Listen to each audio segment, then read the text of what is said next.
Hero of merger movement रहे हैं चरखी दादरी से। टैक्स टू टाइम में मंत्री रहे हैं।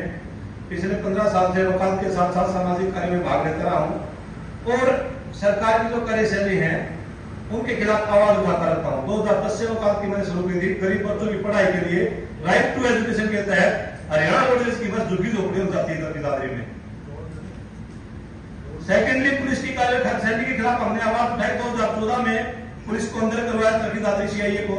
उसके बाद हमने चरखी दादरी में एक बड़ी समस्या है, माइनिंग जोन है, क्रेशर जोन है, वहां से 8 से 10 हजार ट्रक उत्तरी भाग में जाते हैं। तो एक बड़ा विषय था, प्रति ट्रक 15 से 20 हजार पर डिस्ट्रिक्ट की मंथली थी। हमने आंदोलन करे, भूख हड़ताल करी, विधानसभा तक उस मामले को लेके आए।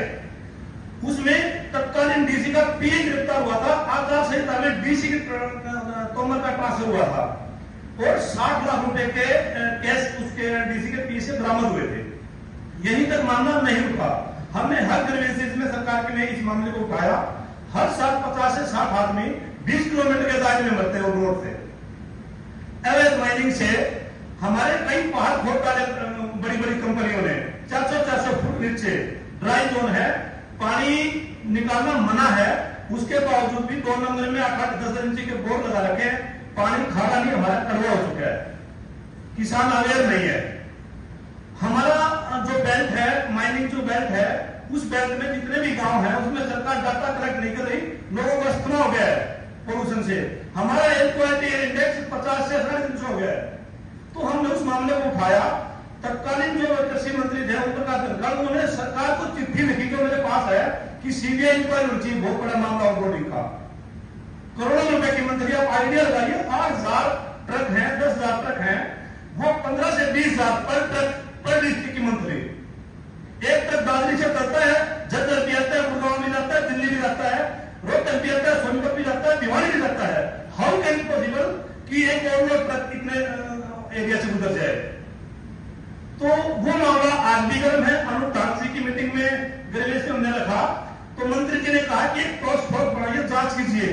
डीसी महोदय ने जांच करके लेटेस्ट जो टेक्नोलॉजी उससे सरकार को चिट्ठी लिखी कि 3 माइनिंग अवैध हैं, 400 फुट पार खोद रखे हैं, इनके खिलाफ एक्शन होना चाहिए। सरकार उस रिपोर्ट को दाब के बैठ गई।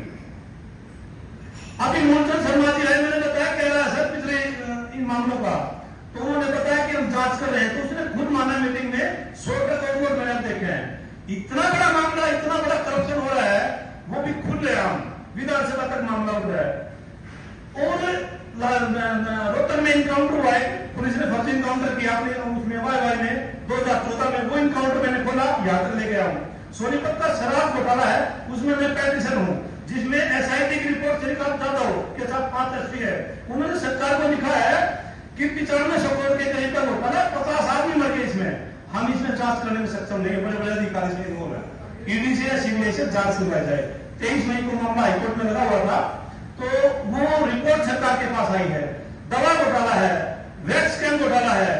मैं विश्वविद्यालय के तौर पर चरखी दादरी में काम करता हूं। मेरा उद्देश्य अब ये है, पिछले 12-15 साल हमने काम किया है कि इन मुद्दों को लेकर हम चुनाव लड़े, इन मुद्दों को लेकर हम सरकार को घेरे। एक भी डिपार्टमेंट साफ सुथरा नहीं है।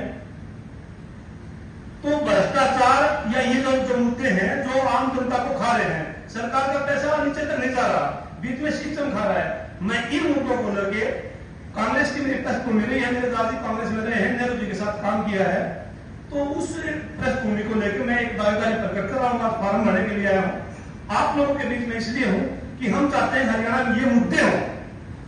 इतनी बड़ी बड़ी चीजें पब्लिक के सामने आ रही है और उनको सरकार कंसीडर नहीं कर रही। तो वकालत के साथ साथ ऐसे बहुत से मामले हैं हमने जो उठाए हैं। कम से कम 1000 मूवमेंट है मेरे पास। मैं तो ये कहता हूँ पूरे हरियाणा में मेरे बराबर का कोई कैंडिडेट नहीं है बीजेपी में, कांग्रेस में, जिन्होंने धरातल पैसे लड़ाई लड़ी है। तो हम तो ये चाहते हैं कि हमारे जैसे लोग आगे आए।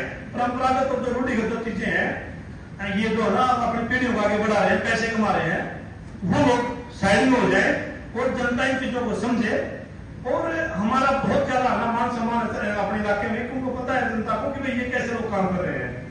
तो इन्हीं मुद्दों के साथ मैं फॉर्म भरने के लिए आया हूँ। सोचा एक बार प्रेस कॉन्फ्रेंस करने, आप हरियाणा को संभालने वाले लोग हैं, तो आपके सामने ये चीजें आए कि हमारे उम्मीदवार कैसे हों, आने वाले समय में हमारे मुद्दे कैसे हों।